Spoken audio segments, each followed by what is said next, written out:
ನೇಟಿವ್ನೆಸ್ YouTube ಚಾನಲ್ನ ಎಲ್ಲ ವೀಕ್ಷಕರಿಗೆ ನಮಸ್ಕಾರ. ನಾನಿವತ್ತು ನಮ್ಮ ತೋಟದಿಂದ ತಂದಿರತಕ್ಕಂಥ ಬೆರಕೆ ಸೊಪ್ಪಿನ ಉಳ್ಸೊಪ್ಪನ್ನು ಅದರ ಜೊತೆಗೆ ಹುಣಸೆ ಹೂವು ಹಾಕಿ ಹೆಂಗೆ ಮಾಡೋದು ಅನ್ನೋದನ್ನು ಈ ವಿಡಿಯೋದಲ್ಲಿ ತೋರಿಸ್ಕೊಡ್ತಾ ಇದ್ದೀನಿ. ಮೊದಲಿಗೆ ಸೊಪ್ಪನ್ನು ತಂದು ತೊಳೆದಿಟ್ಕೋಬೇಕು. ನಂತರ ಮೊಳಕೆ ಹುರುಳಿಕಾಳನ್ನು ನಾನು ಇಲ್ಲಿ ಬೇಯಿಸ್ಕೊತಾ ಇದ್ದೀನಿ. ನೀವು ಮೊಳಕೆ ಹುರುಳಿಕಾಳಲ್ಲ ಅಂದರೆ ತೊಗರಿಬೇಳೆಲ್ಲೂ ಮಾಡ್ಬೋದು, ಅಥವಾ ಎರಡು ಮಿಕ್ಸ್ ಮಾಡಿದ್ರೂ ಚೆನ್ನಾಗಿರ್ತೈತೆ. ಬೇಳೆ ಬೆಂದ ಮೇಲೆ ಅದಕ್ಕೆ ಬದನೆಕಾಯಿನ ಹಚ್ಚಾಕ್ತಾಯಿದ್ದೀನಿ. ಬದನೆಕಾಯಿ ಇಲ್ಲಾಂದರೆ ಅದನ್ನು ಬಿಡ್ಬೋದು, ಅಂದರೆ ಸ್ಕಿಪ್ ಮಾಡ್ಕೋಬೋದು. ಆ ಬದನೆಕಾಯಿ ಜೊತೆಗೆ ನಾನಿಲ್ಲಿ ಹಲಸಿನ ಬೀಜ, ಸ್ವಲ್ಪ ಈರುಳ್ಳಿ ಹಾಕ್ತಾಯಿದ್ದೀನಿ. ಹಲಸಿನ ಬೀಜ ಹಾಕಿದ್ರೆ ಒಂದು ಸ್ವಲ್ಪ ಸಾಂಬಾರು ಟೇಸ್ಟ್ ಚೆನ್ನಾಗಿರ್ತೈತೆ. ಅದು ಈ ಮುಂಗಾರಲ್ಲಿ ಅಥವಾ ಹಲಸಿನಕಾಯಿ ಕಾಲದಲ್ಲಿ ಸಾಂಬಾರಿಗೆ, ಬಸ್ಸಾರಿಗೆ, ಉಳ್ಸೊಪ್ಪಿಗೆ ಹಲಸಿನ ಬೀಜ ಹಾಕೋದು ಅದೊಂದು ವಾಡಿಕೆ. ಬದನೆಕಾಯಿ ಬೆಂದ ನಂತರ ನಾನಿಲ್ಲಿ ಹುಣಸೆ ಹೂವು ಕ್ಲೀನ್ ಮಾಡಿ ಇಟ್ಕೊಂಡಿದ್ದೀನಿ, ಅದನ್ನು ಹಾಕ್ತೀನಿ. ಅದನ್ನು ಹಾಕ್ಬಿಟ್ಟು ಒಂದು 2 ನಿಮಿಷ ಬಿಡಬೇಕು. ಇಲ್ಲಿ ಹುಣಸೆ ಹೂವಿನ ಬದಲಿಗೆ ನಾವು ಹುಣಸೆ ಚಿಗುರನ್ನು ಸಹ ಬಳಸ್ಬೋದು.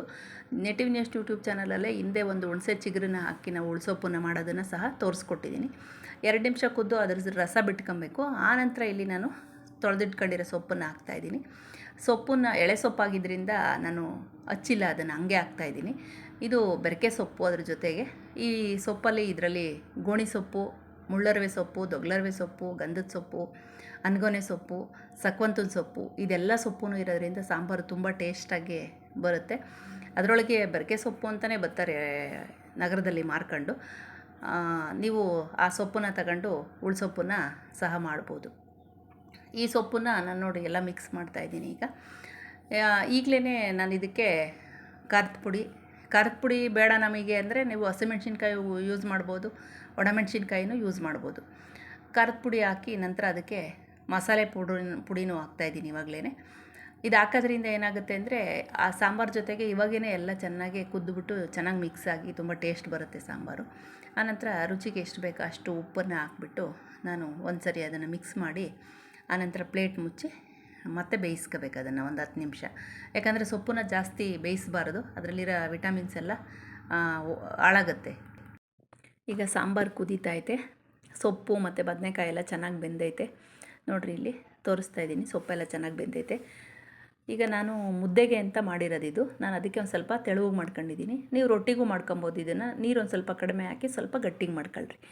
ಇದಾದ ನಂತರ ಅದನ್ನು ಸಾಂಬಾರನ್ನೆಲ್ಲ ಬೇರೆ ಬಸ್ಕೊಂಡು ಇದನ್ನು ಮಸ್ಕೋಬೇಕು. ನಾನಿಲ್ಲಿ ಮಸೆ ಕೋಲಲ್ಲಿ ಮಸೀತಾ ಇದ್ದೀನಿ.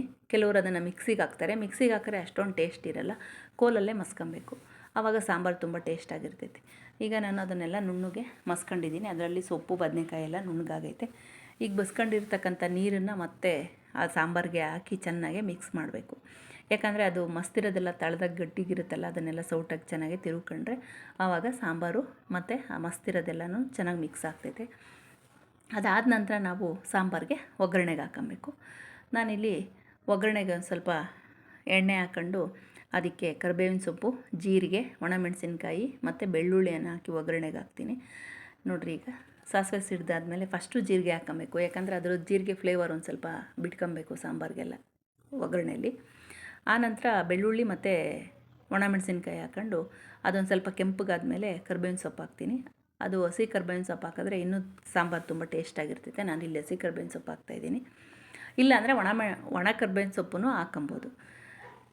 ಇದನ್ನು ನಾವು ಏನು ಮಸ್ತ್ ಇಟ್ಟಿರ್ತೀವಲ್ಲ ಆ ಸಾಂಬಾರಿಗೆ ಹಾಕ್ಬಿಟ್ಟು ಚೆನ್ನಾಗಿ ಮಿಕ್ಸ್ ಮಾಡಬೇಕು. ಅದೇ ಸೌಟನ್ನು ಹಾಕಿ ಅದರೊಳಗೆ ತಿರುಗಿಸ್ಬೇಕು. ಯಾಕಂದರೆ ಎಣ್ಣೆ ಅಂಶ ಎಲ್ಲ ಇರುತ್ತಲ್ಲ, ಒಗ್ಗರಣೆದೆಲ್ಲ ಫ್ಲೇವರ್ ಎಲ್ಲ ಅದಕ್ಕೆ ಬಿಟ್ಕೊಬೇಕು.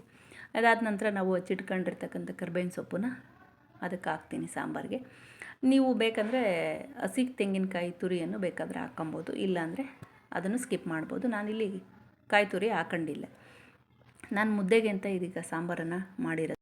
ನಿಮಗೆ ಈ ಬೆರಕೆ ಸೊಪ್ಪಿನ ಉಳ್ಸೊಪ್ಪು ಇಷ್ಟ ಆಗಿದ್ದರೆ ಈ ವಿಡಿಯೋಗೊಂದು ಲೈಕ್ ಮಾಡಿ, ಶೇರ್ ಮಾಡಿ, ಹಾಗೆ ಸಬ್ಸ್ಕ್ರೈಬ್ ಮಾಡಿ. ಎಲ್ರಿಗೂ ನಮಸ್ಕಾರ.